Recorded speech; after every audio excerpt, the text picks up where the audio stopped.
Você sabe o que significa o 13 de maio aqui no Brasil? Isso mesmo, foi o dia em que a escravidão oficialmente teve fim. Mas afinal, quem libertou os escravizados? A princesa Isabel, os ingleses ou os abolicionistas? Eu sou Henrique Cruz e falarei desse tema nesse vídeo. Fique comigo.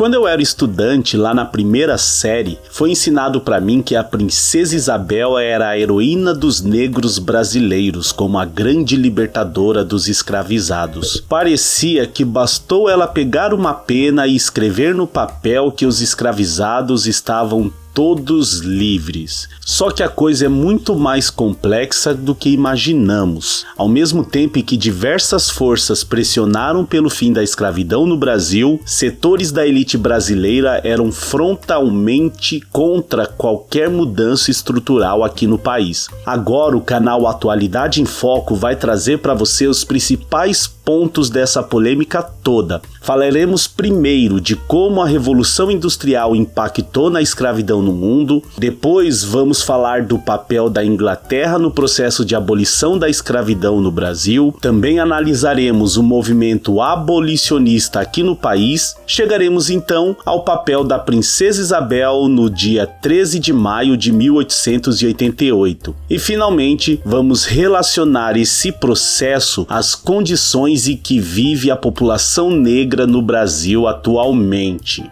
No final do século XVIII, a máquina a vapor foi implantada nas fábricas. Isso transformou para sempre a sociedade e nos trouxe para a era moderna, de cultura do consumo e de trabalho assalariado. Mas uma coisa não mudou. Assim como no passado havia os senhores de escravos que viviam a partir do trabalho de seus cativos, hoje temos os burgueses que não trabalham, mas enriquecem a partir do trabalho de seus empregados.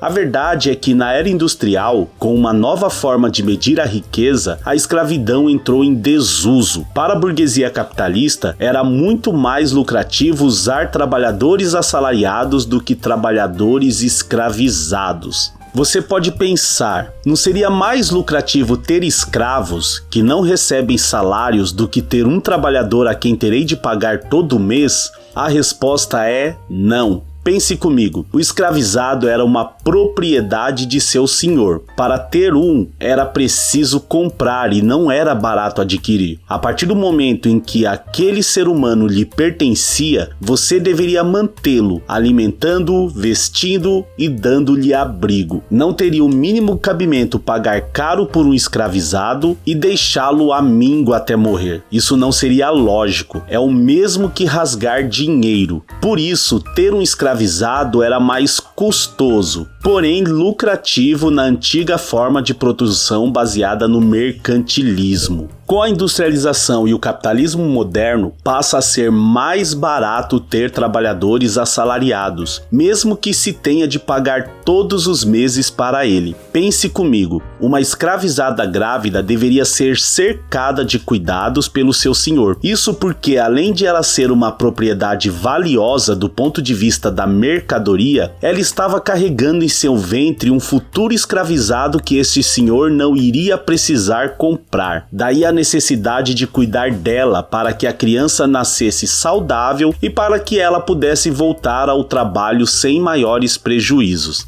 Só que no início da era industrial, o trabalhador assalariado era tratado igual ou até pior do que o escravizado. Não havia ainda leis trabalhistas que o protegessem, o que permitia aos burgueses capitalistas explorá-los livremente e da forma que quisesse. Assim, diferente da escravizada, uma trabalhadora grávida não seria cercada dos mesmos cuidados. Ela deveria trabalhar da mesma forma se ainda quisesse ter salário. Não faria diferença para o capitalista se aquela criança morresse no ventre. Não era problema dele. Quando a trabalhadora não aguentasse mais, bastava mandá-la embora e colocar no seu lugar outra trabalhadora sem custo algum. Simplificando, quando o escravizado morria, o senhor teria de comprar outro. Quando um trabalhador morria, bastava escolher outro entre os desempregados da cidade. Ao mesmo tempo em que a era industrial pedia um novo tipo de força de trabalho para ser mais lucrativa, o capitalismo moderno necessitava de um mercado consumidor para seus produtos. Antes, a produção visava atender apenas as elites. Os mais pobres faziam eles mesmos objetos e utensílios do seu cotidiano. Os ricos, por sua vez, compravam os manufaturados. Mas a máquina a vapor acelerou a produção e barateou as mercadorias. Enquanto o mercantilismo só vendia para as classes mais abastadas, o capitalismo precisava vender também para as classes mais baixas, ou então os produtos ficariam encalhados nos estoques. Mas acontece que o escravizado, o colono e o parceiro não eram consumidores, eles viviam às custas de seus senhores. Era preciso converter todos eles em trabalhadores assalariados para que, com dinheiro no bolso, pudessem comprar os produtos que eram feitos nas indústrias. E assim entramos na era do consumo. Para atingir esse objetivo, a poderosa elite industrial inglesa, cujos membros faziam parte do governo ou patrocinavam o governo, passou a exigir do parlamento inglês a abolição da escravidão no país. Ao mesmo tempo, a Inglaterra, então mais poderosa nação do planeta, deveria usar sua influência para obrigar outros países a libertar seus escravizados. É claro que tudo que a burguesia faz, até nos dias atuais, possui um discurso e uma intenção. Nesse caso, o discurso era humanitário. Propagou-se nas mídias da época a necessidade de que todo ser humano fosse livre e que todos são iguais e deveriam ser tratados de forma igualitária. Mas a intenção mesmo era criar um mundo de consumidores para seus produtos industrializados. E é aqui que chegamos no processo de abolição da escravidão no Brasil. Durante o Segundo Reinado, era forte a pressão da Inglaterra, principal parceira comercial do nosso país, para que desse fim à escravidão. Em 1845, os ingleses aprovaram a Lei Bill Aberdeen, que deu às frotas britânicas o direito de fiscalizar o Atlântico para abordar qualquer navio suspeito de traficar pessoas da África para a América. As embarcações flagradas eram confiscadas e sua carga, os seres humanos para serem escravizados, era despejada ao mar. Naquela altura, a maior parte dos países independentes da América já havia abolido a escravidão moderna, mas era sobre o Brasil que a Inglaterra colocava os olhos. Isso porque o nosso país foi a maior nação escravista do período em quantidade. Mas não era tão simples assim acabar com a escravidão no Brasil. Se por um lado havia uma pressão da Inglaterra, por outro, o movimento abolicionista tomava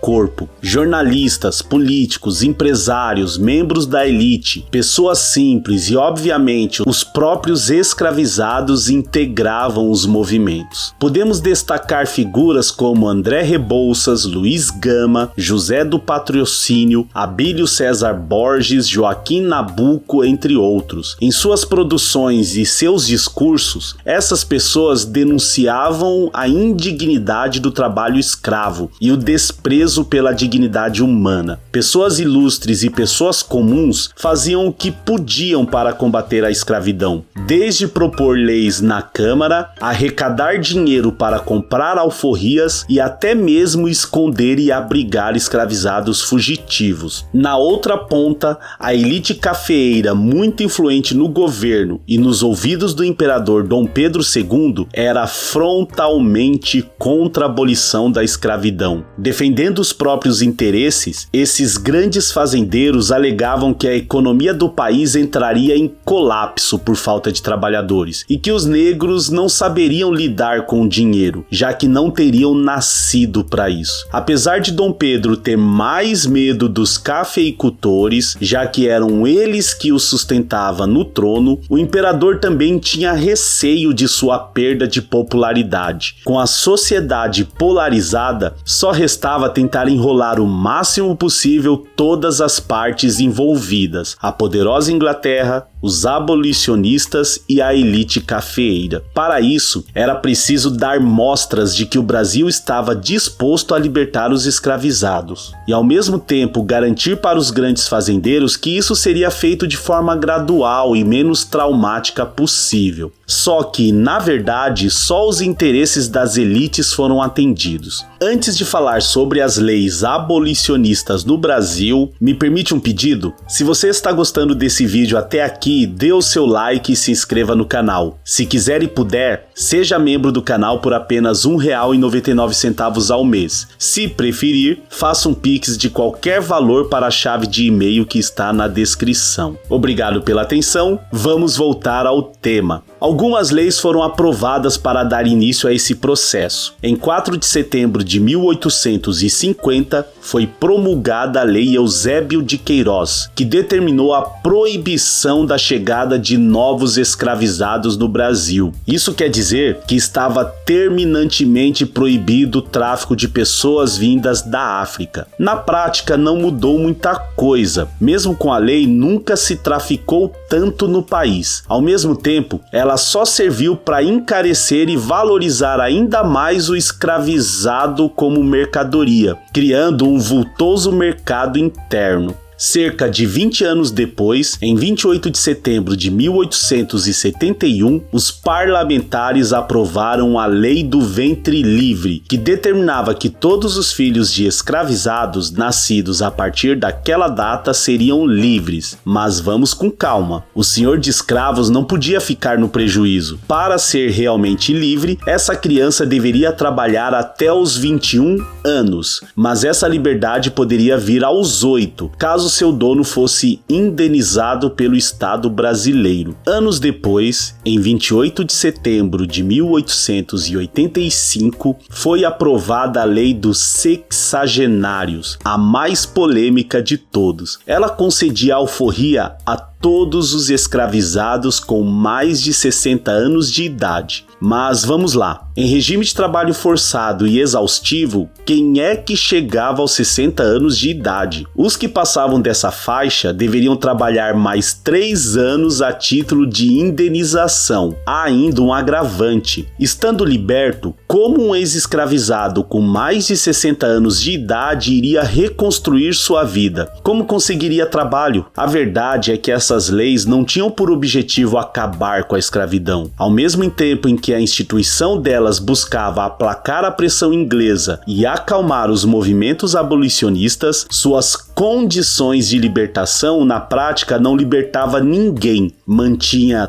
tudo como estava. Por isso, já dizia-se na época que eram leis só para inglês ver. A libertação veio, de fato, com a Lei Áurea, decretada em 13 de maio de 1888 após ter sido aprovada no Senado. Ela foi resultado da pressão insustentável da Inglaterra, já que naquela altura o Brasil era o único país escravagista de todo o continente americano. Dom Pedro II, para não se indispor com a elite cafeicultora, alegou estar doente e meteu um atestado para não ficar associado à libertação dos escravizados. Sendo assim, na condição de princesa regente do Império, foi a princesa Isabel quem assinou a Lei Áurea. Mesmo assim, esse fato está entre os principais motivos que derrubaram o imperador do trono e colocou fim à monarquia no Brasil no ano seguinte. De fato, a libertação dos escravizados no Brasil foi uma grande conquista da sociedade brasileira e principalmente da população negra no país, mas não podemos deixar de destacar que ela foi feita sem pensar no futuro dessas pessoas. As porteiras das fazendas se abriram e os ex-escravizados que nunca tiveram acesso à educação e não tinham sido preparados foram expulsos para sobreviver à própria sorte. Na prática, muitos preferiram continuar na condição de escravizados mesmo às margens da lei. Agora livres, eles continuaram sendo vistos pela sociedade como uma casta inferior, como alguém de que se deveria manter distância. Restaram a eles viver em condições precárias nas cidades, sobrevivendo da mendicância, de trabalhos subalternos e mal pagos, ou relegados à criminalidade diante de sua condição de marginalizado. Mas você poderia perguntar, por que então os fazendeiros não contrataram seus ex-escravizados como empregados assalariados em suas fazendas?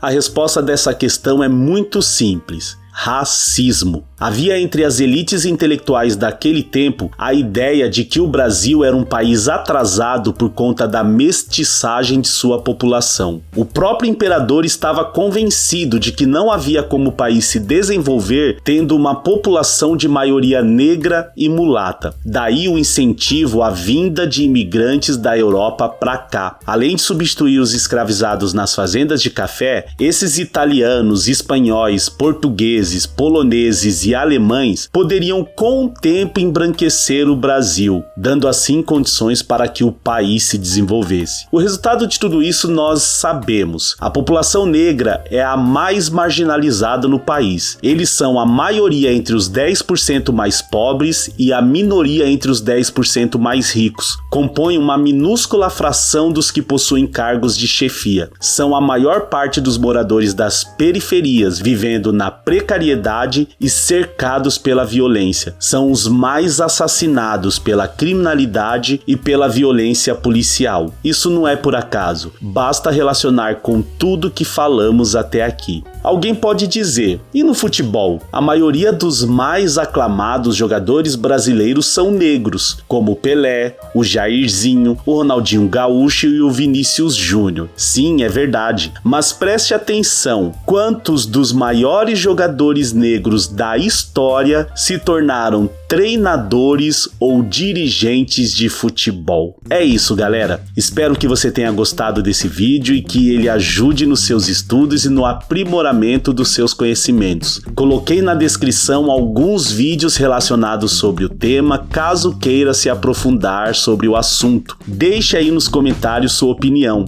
Ela pode ser tema de um vídeo nosso no futuro. Gratidão por assistir até aqui. Um abraço a todos e até a próxima.